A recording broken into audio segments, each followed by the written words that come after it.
Outdoor adventure won't wait for engine problems. Things like hard starts, rough performance, and lost fuel economy are often caused by fuel gum and varnish buildup. Seafoam can help your engine run better and last longer. Simply pour a can in your gas tank. Hunters and anglers rely on Seafoam to keep their engines running the way it should the entire season.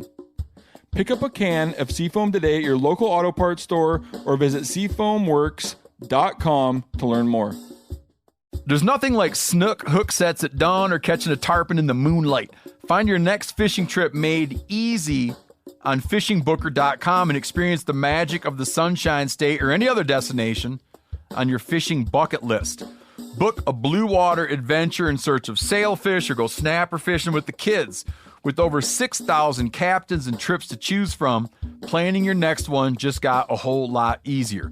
Download the Fishing Booker app on the Google Play or App Store or visit them online at fishingbooker.com to book your trip today.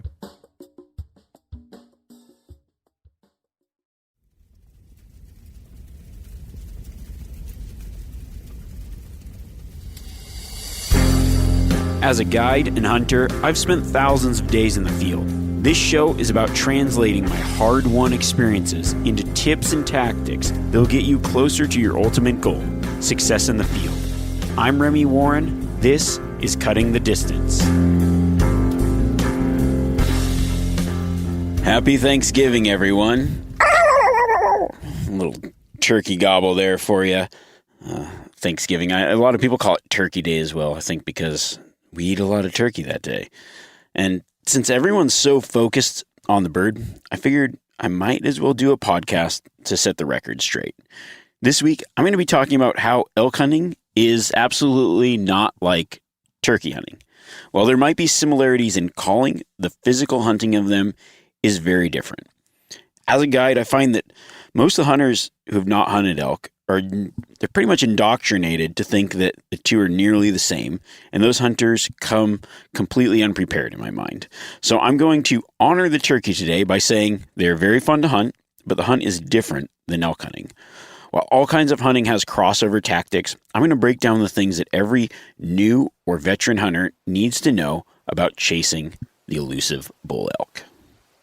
But before we do that, I want to tell a funny story of the ball-cap turkey.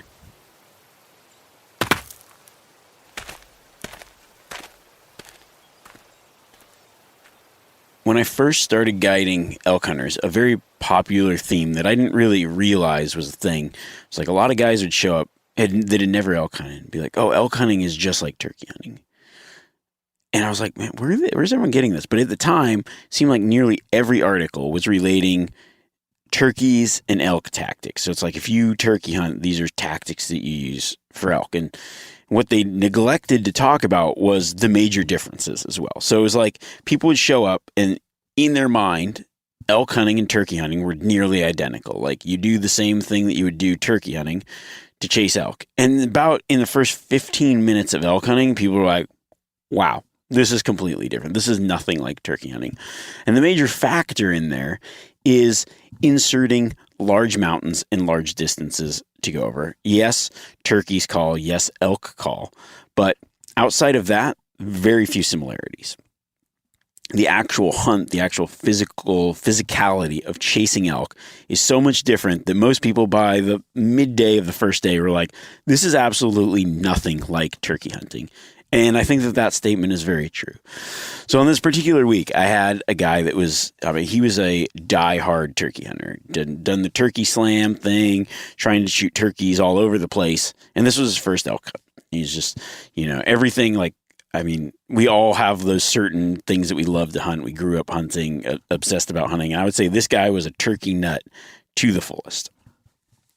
And so he's like, yeah, really want to elk hunt because it's just like turkey hunting. I love turkey hunting, all this stuff. And I'm like, yep, I was like, all right. And then I'm thinking to myself, man, this guy's in for a rude awakening. So we go out the first day and it's just like bull bugles. I bugle, bull bugles. I'm like, it's like turkey hunting. At this point it is. It's like gobble, gobble. Here we go. Right. And then it was one of those scenarios where the bull starts pushing the cows away. I'm like, all right, here we go. This is where it changes. And now it's like, we got to dog this bull. We got to get here. We got to try to cut him off because calling the bull to us isn't going to happen. We've got 1 million miles of public land. We can go anywhere we want, and we're going to go everywhere those elk go. And the chase is on. So moving, trying to get the bull in, going up the mountain. And it's just like one of those dogging all day chase move. I'm like, all right, move, get set up. And then we get the bull coming in. I'm like, okay, get yourself set up, and then maybe there's some cows around, just getting too timid. And I'm like, all right, you got to get set up better. Like getting behind the brush and getting in front of brush and all this stuff, right? Just a few little mistakes here and there. Had the bull come in a couple times and then chase again, moving. And then, completely exhausted by about half day. And then we pretty much keep hiking, keep hunting. Then about midday, kind of switch tactics over, spot and stock kind of stuff. By the end of the day, the guy was like, this is absolutely nothing like turkey hunting, especially because it's just so physical. So not really expecting that portion of the mountains. Yes, they're calling, but the physical aspect of it, the having to go where the elk are going, completely just kind of blindsided him. I'm like, yeah, I've seen that happen many a times. So we're going, and we end up the next day getting on some bulls, doing like a spot and stock kind of thing, and then ended up going back. I think we had to grab something, from where we were staying. And at the time, I was guiding out of this like kind of like a motel sort of. So I had like a motel and a restaurant and a bar thing all connected. It's pretty much middle of nowhere, Montana. And so we're going back there, and before we pull in, we're talking about turkey hunting. The guy's laughing like, "Oh man, this is nothing like turkey hunting." And he's like, he's curious. He's like, "Oh, do you turkey hunt?" And I was like, around here, we don't really turkey hunt. Not because like there's just other things to chase bears and whatever. Not that I don't like turkey hunting or whatever. I was like, I could see it being more appealing to me other places. Like I've gone other places and hunted turkeys, but around here, it's just like, it's pretty easy hunting. It's like turkeys are pretty dumb. And he's like, no way, turkeys, you're dumb. He's like, I just can't agree with that. Like the turkey is the smartest animal out there. And I was like, okay. And like literally he just said that. And I was like, I'll show you what turkey hunting's like. So we pull up in the park, and he steps out, and there'd been like this flock of turkeys living behind the bar. So I get out, and as soon as I get out, I just give it a gobble, like, and from up on the hill behind the bar, there's like turkey gobbles. So I'm like, all right, here we go. And giving it some mouth putts. And here comes the flock, like the entire flock of turkeys in this formation, just running as fast as they can right to us. And as the turkey gets close to the truck, I pop my hat off and throw it and ring it right around the front turkey's head.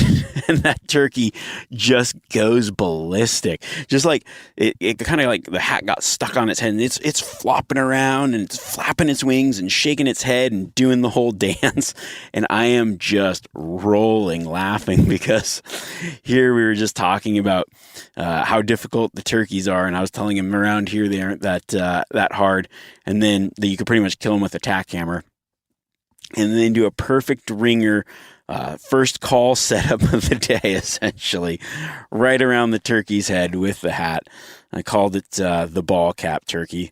All week we were just joking around about there's butterball turkeys and then there's ball cap turkeys. And in this part where we were at, a lot of ball cap turkeys.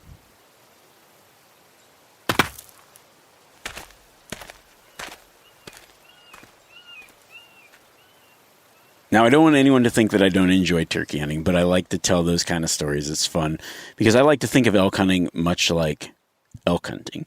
And there's a few tactics and a lot of differences that if you understand the differences and hunt elk like elk, you're going to be a lot more successful. So I thought it'd be fun to just kind of do a play on the elk hunting is like turkey hunting and talk about some of the major differences and then how to exploit elk and use those tactics that are specific to elk hunting. I think whether you're a veteran hunter, whether you're a new hunter, whether you want to hunt elk because you love hunting turkeys, which is absolutely the truth of if you enjoy that interaction of calling animals, September elk hunting and spring turkey hunting has that same kind of excitement level of we're calling something in, we're conversing with the animal. Those similarities are very true. But I want to talk about the differences and how to exploit those differences for elk.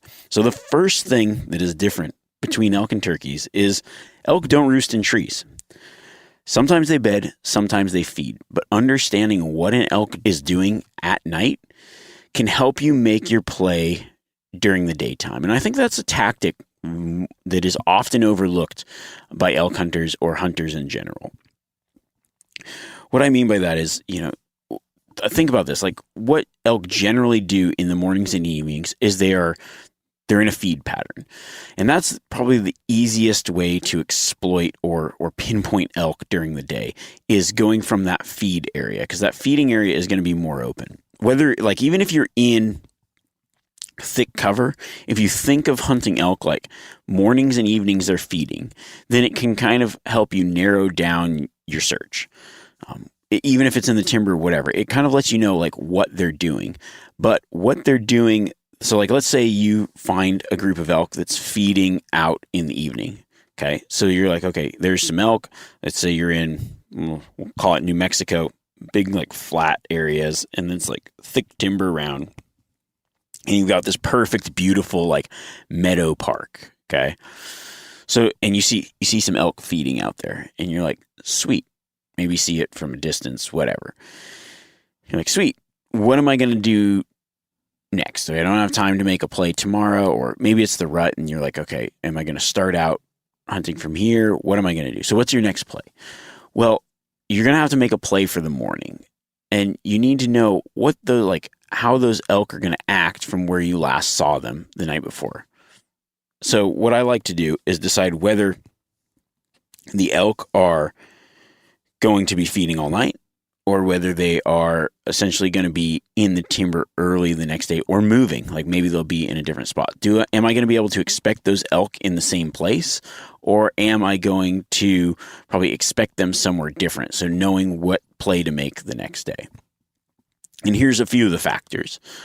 So when an elk comes out and feeds in the evening, a lot of times what they'll do is they'll feed, and then they'll just bed essentially in the feed, and then they'll wake up, they'll continue to feed, and they'll move off into cover.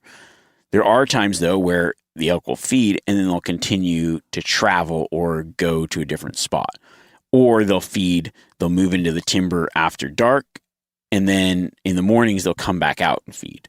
So these are a lot of options, and here's how I kind of decipher what potentially those elk are going to do, when they're going to move, and how to kind of proceed the next day.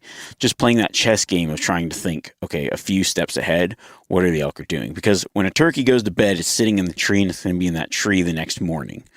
I would say probably 99.99% of the time.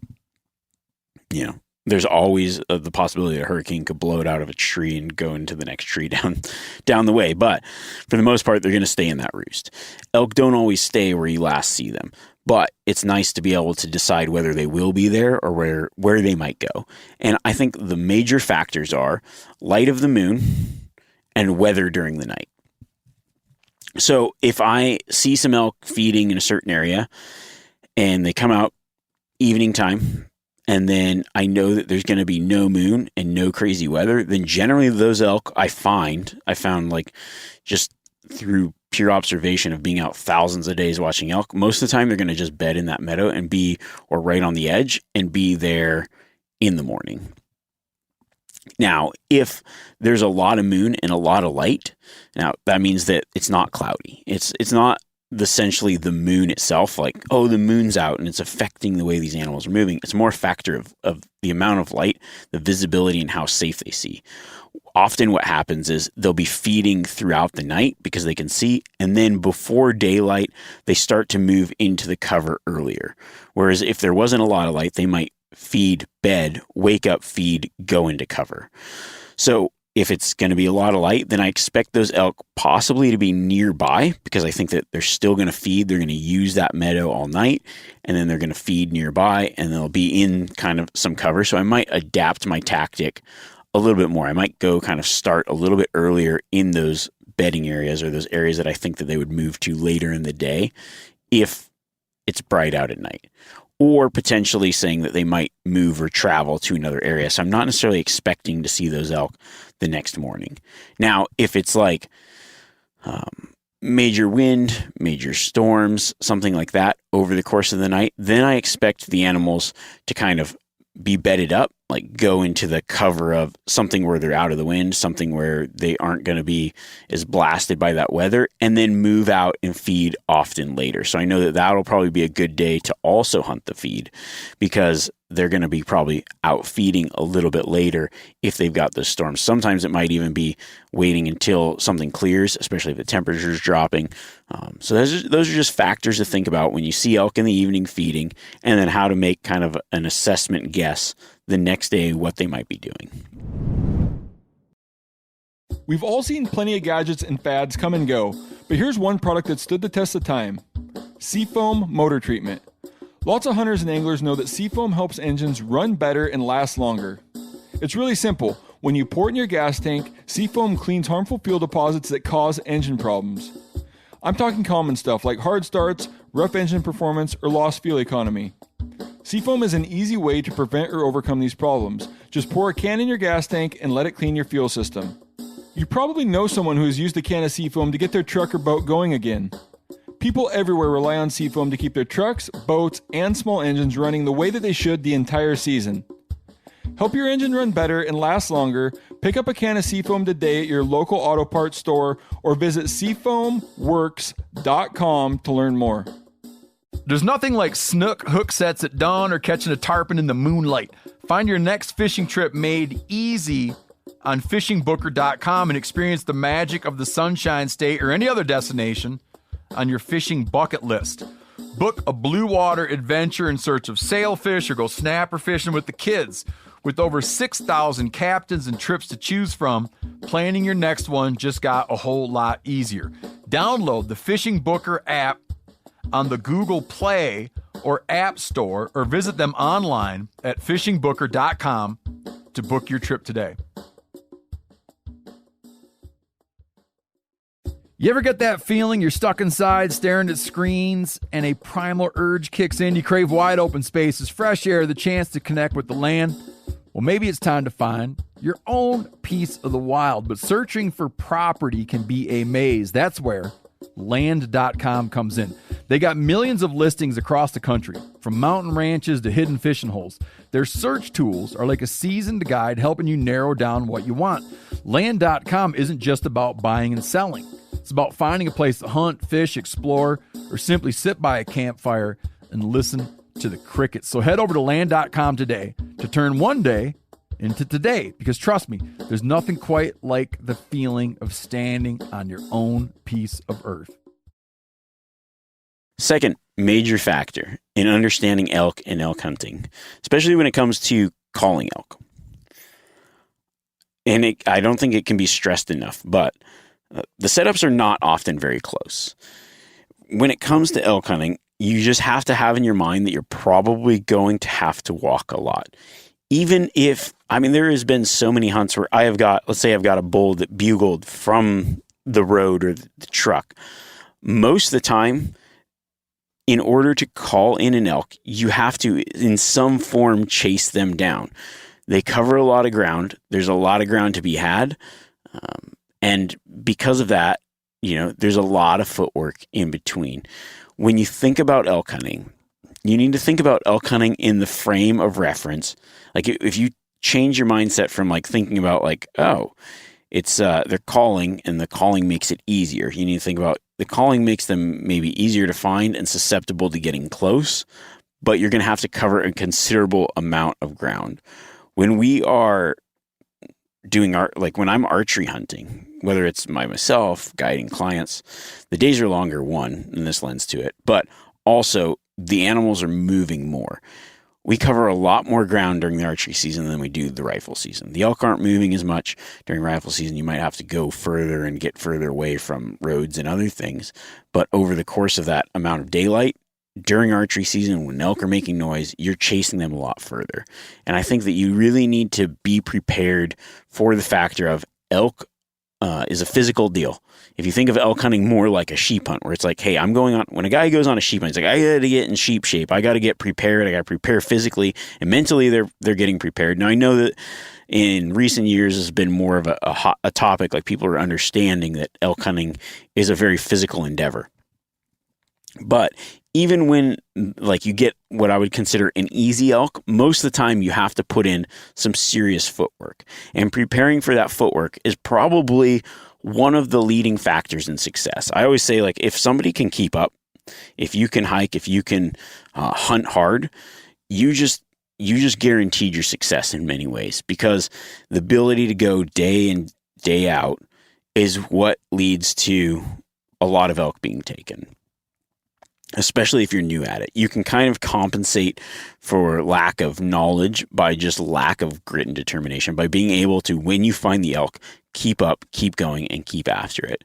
So what that means is, in the off season, in the time off, it's preparing physically for those long all-day hikes, and preparing mentally, knowing that, hey, I'm getting myself into something that's very physical, and that's the difference.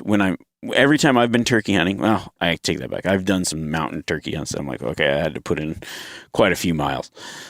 But for the most part, preparing and knowing that before sunup, you're going to be hiking. When you hear the elk bugling, you're going to be hiking. In order to call an elk in, you're probably going to have to chase them down and cover a lot of ground and go to them. Even because you hear one bugle over there, I would say every 10 elk, I don't know. Let's say we call at 100 elk, 2 might come to us over considerable distance out of 100 that you get going. Most of them, you got to go cut the distance, get close, and then throw out those call tactics to bring that bull to your location. Now, let's turn that into like late season rifle hunting or whatever, you're still going to have to cover a considerable amount of ground. There's a lot of footwork needed to be consistently successful in elk. And knowing that, preparing for that in the off season is just going to give you more success. So whether you've elk hunted your whole life or are new to it, knowing that you're going to have to put in some time hiking, being prepared to cover some terrain in the mountains is going to make you more successful. So some of the things that I like to do in the off season is like I've talked about it before, and whether you live in mountains or not, getting in your mindset of preparing, like I've got to prepare for an elk hunt and I've got to be physically ready for it. So putting on that weighted pack, covering ground during the off season, hiking, like running, getting physically fit and physically active, the more, I would say, the better shape you're in, the better your success rate's going to be. And that's just across the board when it comes to elk hunting. Now, the third tactic that is different than turkey hunting and that can be exploited to find success is the fact that elk are a lot harder to carry than turkey. And what I mean is, you're going to have to pack it out and you need to plan accordingly. But also, when I was about maybe 18 or 19.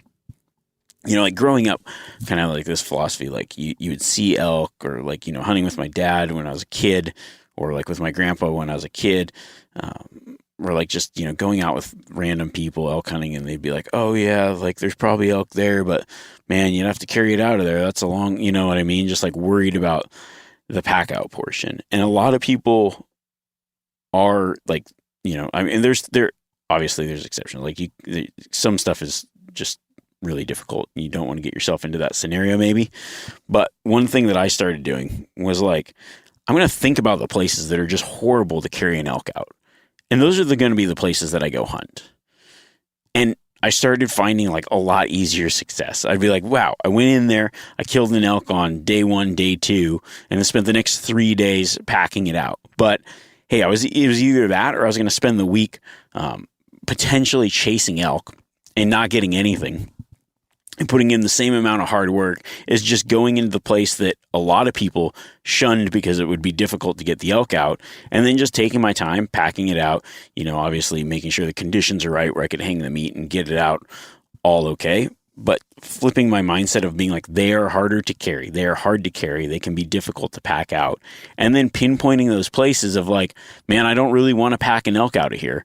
Hunting that because it's a way to kind of like find elk that other people don't want to chase. Now, as the third difference of elk hunting and turkey hunting is, I think turkeys actually have a lot better eyesight than elk. And it's one thing that you want to think about. I've said it before, but I feel like a lot of people don't realize like what you can get away with elk in many ways. Not that they don't see you, but the elk is kind of like the T-Rex, if you've seen Jurassic Park, of the animal world. If you freeze and don't move, they don't see you most of the time.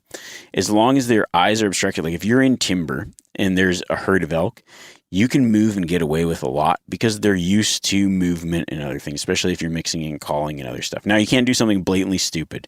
You don't want to spook the animals, but you also don't need to like I would say if a flock of turkeys came in and there's a bunch of hens and whatever, you probably aren't going to get away with a lot of sneaking around because they're going to catch that movement and they're going to be gone. They have an incredible eyesight. Whereas elk, they're kind of more mellow about that movement. They aren't as finicky about where you set up. Like you can set up in front of you can almost set up in places where it's like, I wouldn't say like moose setups where you're like, okay, I'm like standing out in the open and calling and just not moving. But you can get into positions where you need to get set up to make that shot. When it comes to elk hunting, like being able to set up correctly when a bull might be coming in is huge. And I think what happens is a lot of people get timid because there's like a cow 90 yards over here feeding and she's not really paying attention, but they see that other animal and like, I can't move.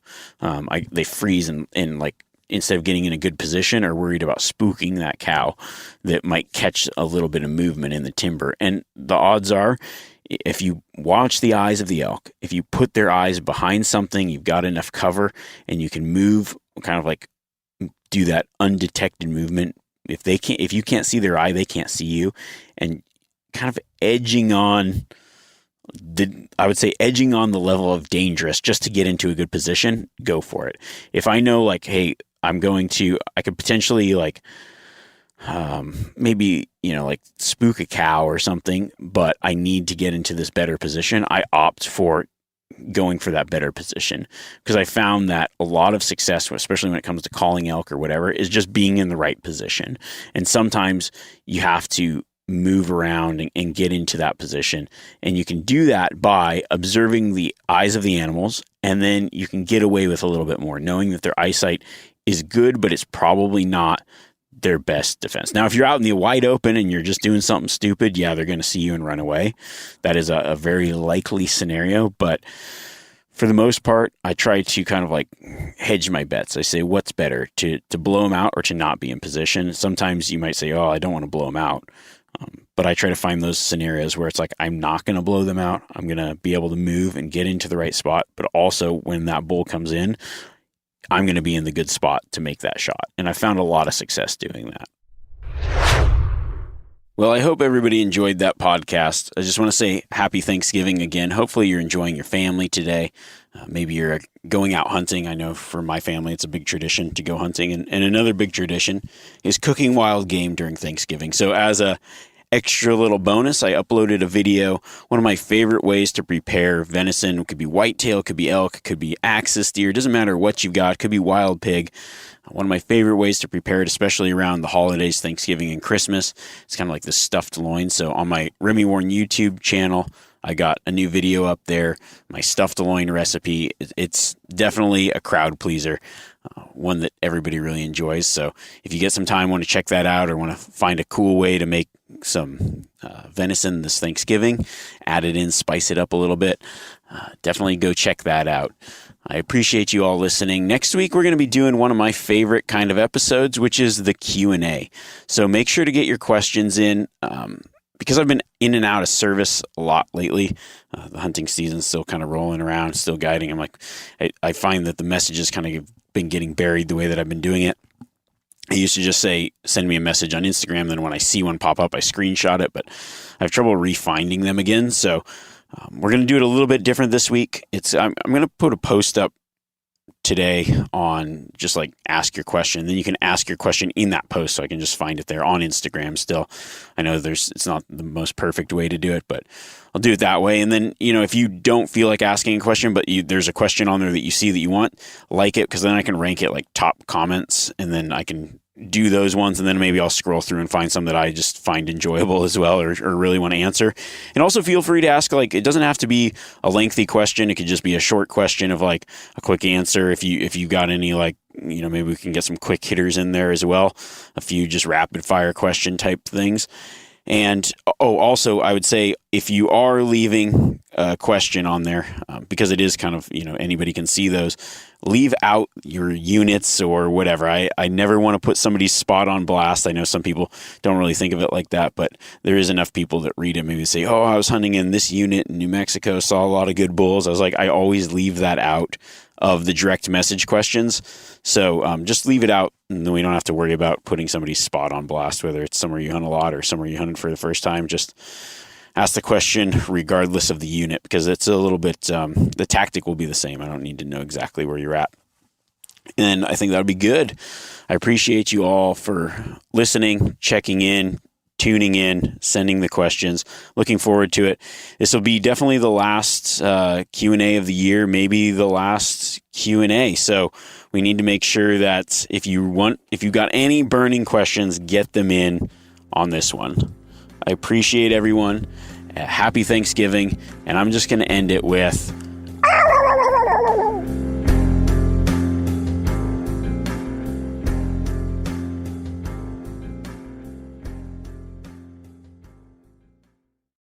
Outdoor adventure won't wait for engine problems. Things like hard starts, rough performance, and lost fuel economy are often caused by fuel gum and varnish buildup. Seafoam can help your engine run better and last longer. Simply pour a can in your gas tank. Hunters and anglers rely on Seafoam to keep their engines running the way it should the entire season. Pick up a can of Seafoam today at your local auto parts store or visit seafoamworks.com to learn more.